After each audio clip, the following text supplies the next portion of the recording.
handheld for a second because I'm taking you to the greenhouse. Because I want to talk to you about something today that I suspect affects a lot of you guys, because it really does affect me. It's all to do with watering your seedlings. So let's go. I know a lot of you guys have the same issue as me because you've told me about it in the comments of the videos. And that is, I am a chronic overwaterer. Not just seedlings, but all my houseplants as well. And it's a big problem for a number of things. That means your little seedlings are sitting in wet compost all the time, which is not good. It's not good for the little roots, and it can actually rot them. It can stop the roots from being able to access all those nutrients it needs from your compost and your potting mix. So, if you're an avid waterer like me, and you want to stop this kind of stuff from happening, here's an awesome solution that I kind of stole a few years ago from one of my local nurseries. And it is these. Basically, I've created watering beds in my greenhouse so that the plants are being watered from the bottom and there's no chance of them being overwatered. Now, this has also got an extra benefit, and that is because I'm not watering from above, that water's not being splashed around.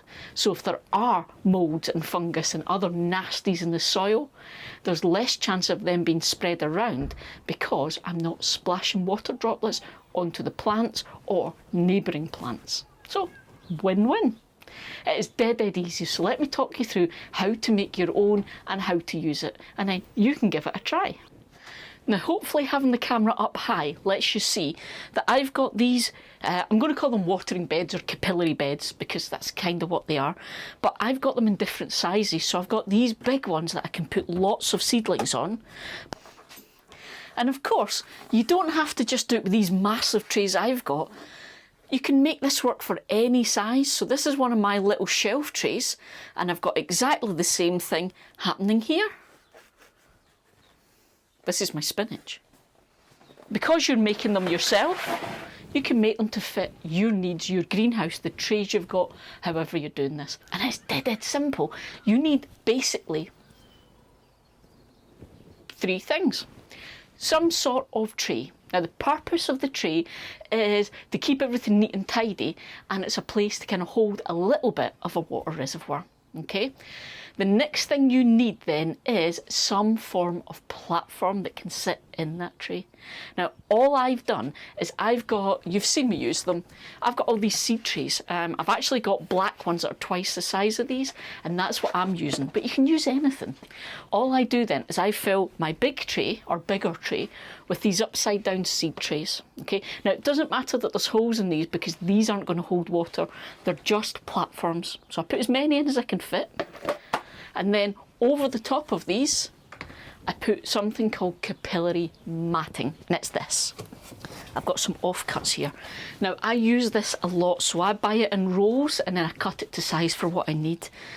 Just these little offcuts here. It's a kind of felt type material, and all it does is it acts really well to draw up moisture. So the idea is, if I put that on top of the platform I've created with my seedlings, and I tuck the ends down into the tray, so they're touching the bottom of the big tray. And then I give it all a really good soak. Get the hose in the watering can, give it a good soak. And then that will leave a little pool of water in the big tray, so that's your reservoir, and this mat will start to pull that up. So this will remain damp at all times. Now, here's the thing. This is where mine differs from the idea I stole from my local nursery, because you'll see this done en masse in the big professional growers. They have huge tables covered in this stuff and lots of little seedlings on there. The difference is they don't use a platform, they just put it square on the table. And they can do that because their environment is much more controlled, much more managed. I've seen lots of people try to do that in our home hobby gardens and greenhouses, and the main problem is that you can end up with the little pots sitting in pools of water, and you don't want that because now you're going to get back into that problem of your pots of compost being far too wet and root rot, etc. So instead, This is only ever going to be damp because the water is down in the reservoir under it, and this is just pulling up the water that is. And even if you're a bit over exuberant when you're doing the watering to water this down, it'll still fall through and it won't stay on this. So that's what makes it different, how I do it versus my big local nursery. So that's you got set up and you've got it all nice and wet. You've given it a good spray. The next thing you're doing then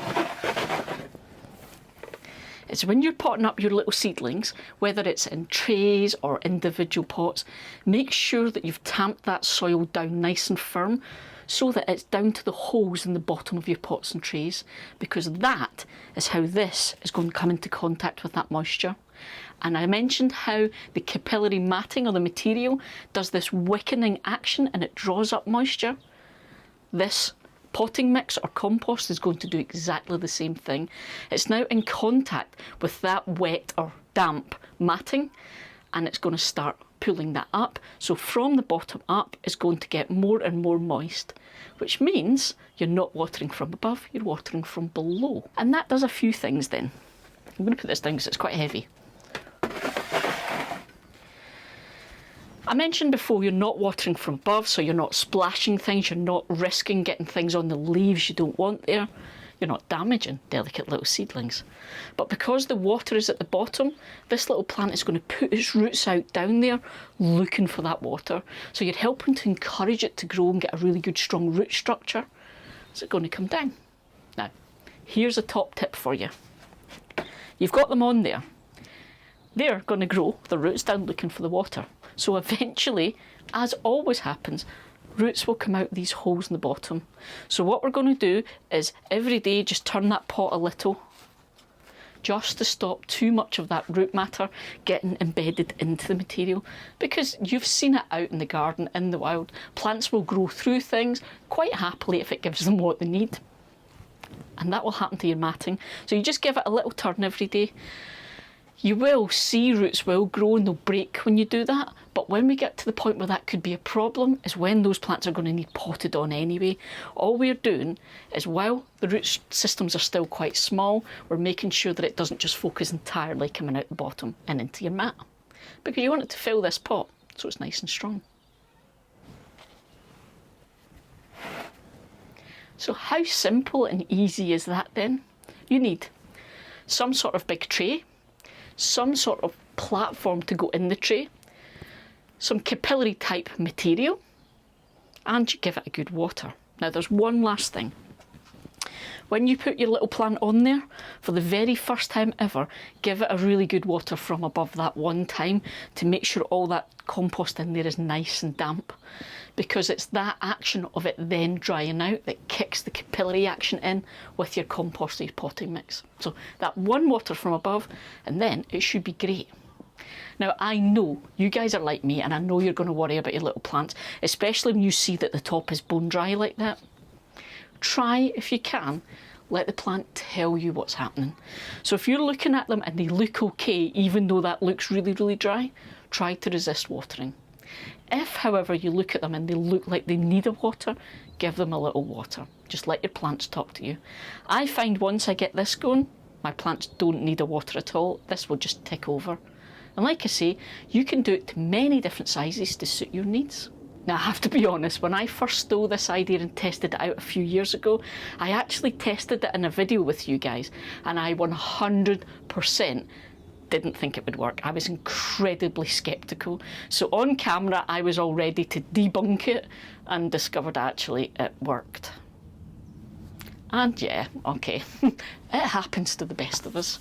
But now I use it every spring for all my seedlings because it's just so much easier than trying to manage the watering of all those different little seedlings in trays and pots and what have you. So there you go then, another useful tip for all you new gardeners out there who are maybe dealing with seedlings for the first time. And if you are, this video might actually be really useful, because this one will help you with how you prick out and pot on those seedlings to get them to that stage so you can put them on your capillary beds like this one. I hope that's really useful for you guys, and I'll see you next time. See you folks.